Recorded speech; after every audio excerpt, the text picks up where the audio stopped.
Við vitum að allt í heiminum er gert úr frumefnum. Mismunandi tegundum frumefna sem svo gjarnan tengjast saman í mismunandi efnasambönd og eru saman í mismunandi efnablöndum. Reglulega finnast ný frumefni og þá er þeim bætt á listan yfir þekkt frumefni. Efnafræðingar nota ekki venjulegan lista yfir þau efni sem þekkt eru, heldur nota þeir töflu eða kerfi sem kallast á ensku Periodic Table of the Elements, en á íslensku lotukerfið. Sumir hafa gengið svo langt að kalla lotukerfið stafróf alheimsins. En hvað er þetta lotukerfi?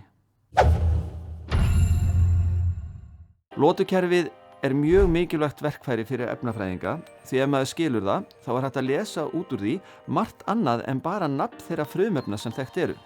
Það er til dæmis hægt að lesa út úr því ýmislegt eiginleika efnanna.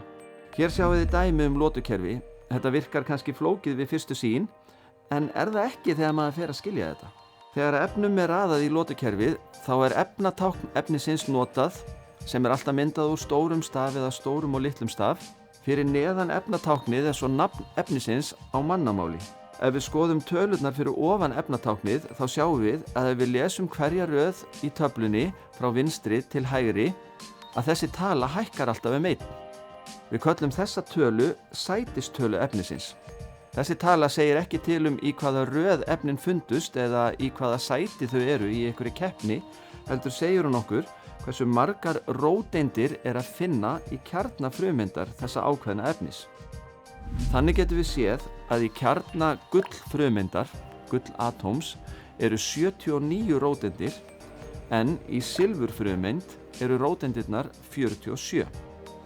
Og við þekkjum öll munin á silfri og gulli. Svo er lotukerfið líka litakóðað. Þið sjáuð kannski mismunandi liti notað í mismunandi útgáfum af lotukerfum sem fer sennilega bara eftir smekk þess sem býr það til, en þau eiga það öll sameiginlegt að í þeim öllum eru það sömu efnin sem hafa sama lit. Og það er vegna þess að þessi efni hafa áþekka eiginleika. Þannig erum við með málma og málmleysingja, en málmar eru í flestum tilvikum í föstu formi við stofuhita, en margir málmleysingjar eru gastegundur við þær aðstæður. Málmar eru líka oft gráleitir og gljáandi og sveigjanlegir þannig að hægt er að móta þá, en málmleysingjar eru í ýmsum litum og eru stökkir og molna gjarnan undan þrýstingi. Úr litakóðanum má lesa nánari skiptingu frumefna í flokka sem við köllum alkalímálma og eðalgastegundir, jarðalkalímálma og hliðarmálma. Lóðrétt röð í lotukerfinu kallast flokkur og þau frumefni sem eru í sama flokki hafa áþekka eiginleika.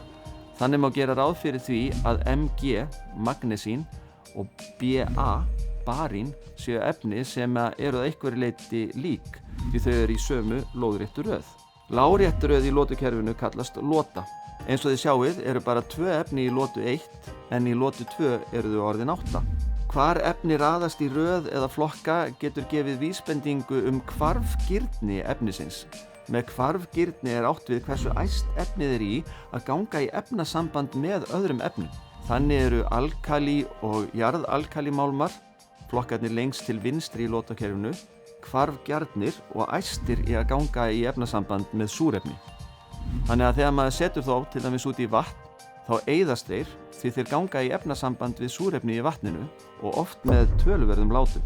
Frumefni við miðbygg lotukerfisins eru tiltölulega stöðug og ekki eins æst í að ganga í efnasamband. Þetta á sérstaklega við eðalmálma eins og kopar, silfur og gull, sem eru gjarnan notaðir í hluti sem eiga endast vel og lengi.